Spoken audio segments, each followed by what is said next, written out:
بسم اللہ الرحمن الرحیم۔ شروع اللہ کے نام سے جو بڑا مہربان اور نہایت رحم کرنے والا ہے۔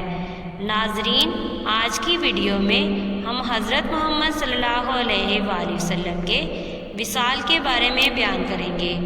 نبی کریم صلی اللہ علیہ وآلہ وسلم نے 10 ہجری کو فریضہ حج ادا فرمایا۔ ماہ سفر کے آخری ایام میں بقیع الغرقد سے واپسی پر آپ صلی اللہ علیہ وآلہ وسلم کی طبیعت ناساز ہو گئی۔ نبی کریم صلی اللہ علیہ وآلہ وسلم بیماری کے ایام میں ازواج مطہرات رضی اللہ تعالیٰ عنہ کے گھروں میں آتے جاتے رہے۔ سیدہ مومنہ رضی اللہ تعالیٰ عنہ کے گھر آپ صلی اللہ علیہ وآلہ وسلم کی تکلیف بہت بڑھ گئی۔ آپ صلی اللہ علیہ وآلہ وسلم ازواج مطہرات رضی اللہ تعالیٰ عنہ کی اجازت سے حضرت عائشہ صدیقہ رضی اللہ تعالیٰ عنہ کے گھر مستقل طور پر منتقل ہو گئے۔ نبی کریم صلی اللہ علیہ وآلہ وسلم کی وفات سے 4 دن قبل آپ صلی اللہ علیہ وآلہ وسلم نے مغرب کی نماز پڑھائی، لیکن عشاء کے وقت مرض شدت اختیار کر گیا تو آپ صلی اللہ علیہ وآلہ وسلم نے نماز کی امامت کے لیے مسجد تشریف نہ لا سکے۔ نبی کریم صلی اللہ علیہ وآلہ وسلم نے حکم دیا کہ حضرت ابوبکر صدیق رضی اللہ تعالیٰ عنہ سے کہو کہ نماز پڑھائیں۔ چنانچہ حضرت ابوبکر صدیق رضی اللہ تعالیٰ عنہ نے امامت کے فرائض ادا کیے۔ اس کے بعد وصال سے 1 یا 2 دن قبل ایک مرتبہ رسول اللہ صلی اللہ علیہ وآلہ وسلم گھر سے باہر تشریف لائے۔ آپ صلی اللہ علیہ وآلہ وسلم حضرت عباس رضی اللہ تعالیٰ عنہ اور حضرت علی رضی اللہ تعالیٰ عنہ کا سہارا لیے ہوئے تھے۔ آپ صلی اللہ علیہ وآلہ وسلم نے نماز پڑھائی اور نماز کے بعد صحابہ رضی اللہ تعالیٰ عنہ کو کچھ نصیحتیں فرمائیں۔ وصال سے 1 دن قبل آپ صلی اللہ علیہ وآلہ وسلم نے تمام غلام آزاد فرما دیے۔ آپ صلی اللہ علیہ وآلہ وسلم کے پاس چند دینار تھے، وہ صدقہ فرما دیے اور فرمایا، میرا ورثہ دینار کی شکل میں تقسیم نہیں ہوگا، میں نے اپنی بیویوں کے خرچے اور اپنے عاملوں کی اجرت کے بعد جو کچھ چھوڑا ہے وہ سب صدقہ ہے۔ وصال کے دن صبح کی نماز کے وقت آپ صلی اللہ علیہ وآلہ وسلم نے اچانک حضرت عائشہ صدیقہ رضی اللہ تعالیٰ عنہ کے حجرے سے پردہ اٹھایا۔ صحابہ کرام رضی اللہ تعالیٰ عنہ کو نماز پڑھتے دیکھا تو خوش ہو کر مسکرائے۔ حضرت ابوبکر صدیق رضی اللہ تعالیٰ عنہ امامت کروا رہے تھے، وہ آپ صلی اللہ علیہ وآلہ وسلم کو مصلی پر جگہ دینے کے لیے دوران نماز ہی پیچھے ہٹنے لگے تو آپ صلی اللہ علیہ وآلہ وسلم نے دست مبارک سے اشارہ فرمایا کہ نماز جاری رکھو، پھر پردہ گرا دیا۔ فجر کی نماز کے بعد اپنی لخت جگر حضرت فاطمہ الزہرا رضی اللہ تعالیٰ عنہ کو بلوایا اور پھر کان میں 2 مرتبہ کچھ فرمایا۔ ایک دفعہ تو آپ رونے لگی اور دوسری دفعہ مسکرانے لگی۔ بعد میں آپ رضی اللہ تعالیٰ عنہ سے پوچھا گیا کہ آپ رضی اللہ تعالیٰ عنہ نے سے کیا فرمایا؟ آپ رضی اللہ تعالیٰ عنہ نے پہلی دفعہ فرمایا تھا کہ اس بیماری میں میرا وصال ہونے لگا ہے تو میں رونے لگی۔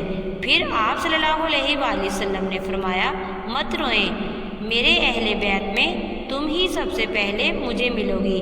اس پر میں مسکرانے لگی۔ حضرت فاطمہ رضی اللہ تعالیٰ عنہ تعصب بھرے لہجے میں کہنے لگی، ہائے میرے بابا کی تکلیفیں۔ آپ صلی اللہ علیہ وآلہ وسلم نے اس پر ان سے ارشاد فرمایا، آج کے بعد تمہارے بابا کو کوئی تکلیف نہ ہوگی۔ جناب رسول اللہ صلی اللہ علیہ وآلہ وسلم کے سامنے لکڑی یا پتھر کا پانی سے بھرا ایک برتن تھا۔ آپ بار بار اپنا دست مبارک پانی میں ڈالتے، چہرے پر ملتے اور فرماتے، لا الہ الا اللہ، بلا شبہ موت کی بڑی سختیاں ہیں۔ اسی دن حضرت اسامہ بن زید رضی اللہ تعالیٰ عنہ حاضر خدمت ہوئے۔ آپ صلی اللہ علیہ وآلہ وسلم نے ان کے لیے اشارے سے دعا فرمائی۔ نبی کریم صلی اللہ علیہ وآلہ وسلم اپنی بیماری کی ان ایام میں معتبر صحابہ کرام رضی اللہ تعالیٰ عنہ سے مخاطب ہوئے اور انہیں مختلف وصیتیں فرمائیں۔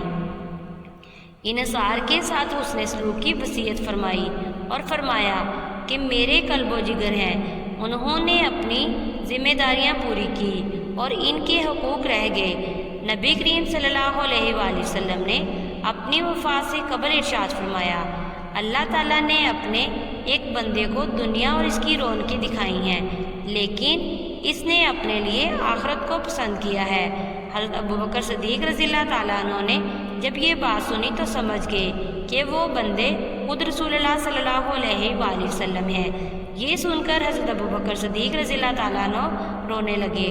لوگوں نے حیران ہو کر ان کی طرف دیکھا، کیونکہ لوگ اس جملے کی گہرائی کو نہ سمجھ سکے تھے۔ نبی کریم صلی اللہ علیہ وآلہ وسلم نے وفات سے چند لمحے قبل سیدنا حسن رضی اللہ تعالیٰ عنہ اور سیدنا حسین رضی اللہ تعالیٰ عنہ کو بلا کر چوما اور ان کے ساتھ حسن سلوک کی وصیت فرمائی۔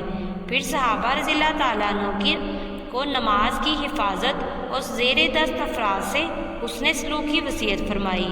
جب آپ صلی اللہ علیہ وآلہ وسلم کے آخری لمحات کا آغاز ہوا تو اس وقت سر مبارک سیدہ عائشہ صدیقہ رضی اللہ تعالیٰ عنہ کی گود میں تھا۔ آپ رضی اللہ تعالیٰ عنہ کے بھائی حضرت عبد الرحمن بن ابی بکر رضی اللہ تعالیٰ عنہ ہاتھ میں مسواک لیے ہوئے حاضر ہوئے۔ حضرت عائشہ رضی اللہ تعالیٰ عنہ نے مسواک کو نرم کیا۔ آپ صلی اللہ علیہ وآلہ وسلم نے مسواک فرمائی اور چھت کی طرف دیکھ کر انگلی کھڑی کی تو آپ صلی اللہ علیہ وآلہ وسلم کے آخری الفاظ تھے، اللہم بالرفیق الاعلیٰ۔ ترجمہ، اے اللہ مجھے بلند مرتبہ رفیق سے ملا دے۔ یہ الفاظ آپ صلی اللہ علیہ وآلہ وسلم نے 3 مرتبہ دہرائے اور آپ صلی اللہ علیہ وآلہ وسلم کا ہاتھ مبارک جھک گیا۔ جس وقت آپ صلی اللہ علیہ وآلہ وسلم اس دنیا سے تشریف لے گئے تو چاشت کا وقت تھا۔ رسول اللہ صلی اللہ علیہ وآلہ وسلم کی تجہیز و تکفین کا مرحلہ آیا تو آپ صلی اللہ علیہ وآلہ وسلم کی وصیت کے مطابق غسل کے لیے مدینہ منورہ کے 7 کنوؤں سے پانی لایا گیا اور بیری کے پتے ڈال کر پانی گرم کیا گیا۔ حضرت علی، حضرت عباس، حضرت فضل بن عباس، حضرت قسم بن عباس، حضرت اسامہ بن زید اور آپ صلی اللہ علیہ وآلہ وسلم کے غلام حضرت شکران رضی اللہ تعالیٰ عنہ نے آپ صلی اللہ علیہ وآلہ وسلم کو غسل دیا۔ آپ صلی اللہ علیہ وآلہ وسلم کا جنازہ باقاعدہ جماعت کی شکل میں ادا نہیں کیا گیا، بلکہ لوگ گروہ در گروہ حاضر ہوتے رہے اور اللہ تعالیٰ کی حمد و ثنا نبی کریم صلی اللہ علیہ وآلہ وسلم پر درود و سلام اور دعا کرتے رہے۔ جب اہل بیت اور صحابہ کرام رضی اللہ تعالیٰ عنہ بارگاہ رسالت میں ہدیہ درود پیش کر چکے تو حضرت ابو طلحہ رضی اللہ تعالیٰ عنہ نے لحد والی قبر تیار کی۔ لحد میں اتارنے کا شرف حضرت علی، حضرت عباس، حضرت قسم بن عباس اور حضرت فضل بن عباس رضی اللہ تعالیٰ عنہ کو حاصل ہوا۔ تدفین کے بعد حضرت بلال رضی اللہ تعالیٰ عنہ نے نبی کریم صلی اللہ علیہ وآلہ وسلم کی قبر مبارک پر سرہانے کی طرف سے پانی چھڑکا۔ حضرت عائشہ صدیقہ رضی اللہ تعالیٰ عنہ کے حجرے کو آپ صلی اللہ علیہ وآلہ وسلم کا مدفن بننے کا شرف حاصل ہوا۔ اہل مدینہ کے لیے رسول کریم صلی اللہ علیہ وآلہ وسلم کی مدینہ منورہ آمد سے زیادہ خوشگوار دن کوئی اور نہ تھا۔